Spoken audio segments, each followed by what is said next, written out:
तो एक दफ़ा वला विजिट करवाओ प्यारा जब बाबे होरी सुते हुए रात का थकेड़ा इन्होंने बहुत ज़्यादा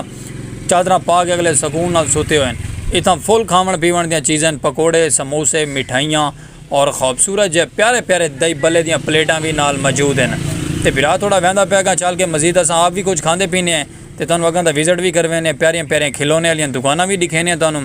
मजीद जड़ियाँ जड़ियाँ चीज़ां VIP खूबसूरत जिहियां उस तुहानू जरूर इंजॉय करवे क्योंकि साड़ी तुसें संगत इवे असां तुहाडी बगैर तनख्वाह तो तुहाडे मुलाजिम है बाबा जी। ए साइड पूरा बाजार है तो खूबसूरत जो व्यू है तो मैं आदा कि लोगों ने ना फुल प्रोटोकॉल नाल माहौल सजाए हुए हैं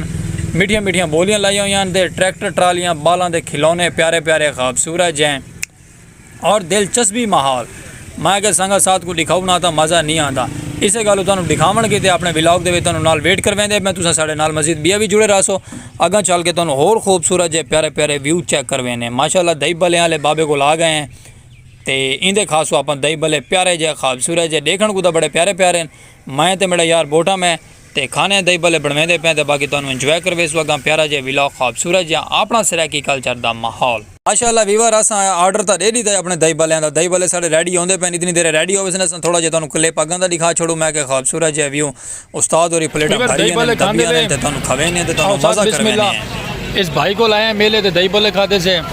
2 प्लेटा की से एक मेरे यार बोटम दी है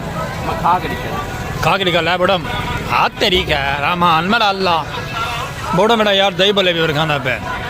मुँह जो पानी का आंदा पिया नाराज़ नहीं थी बना खाते बताओ साथ बिस्मिल्लाह मेले दे दही भल्ले असा आप कल्ले कल्ले खाते पे मेले की रौनक माशाल्लाह VIP है माहौल VIP बना दही भल्ले का भी बड़ा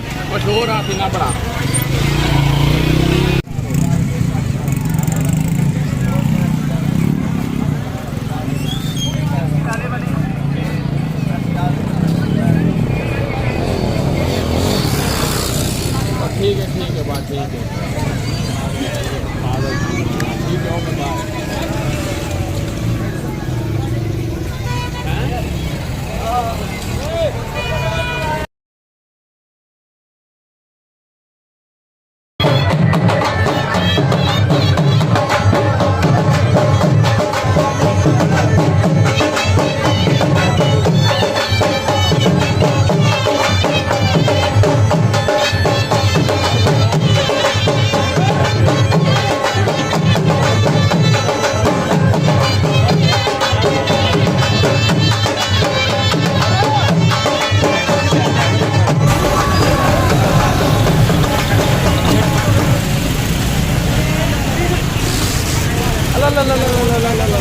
मेरे यार जलेबियाँ खावना है।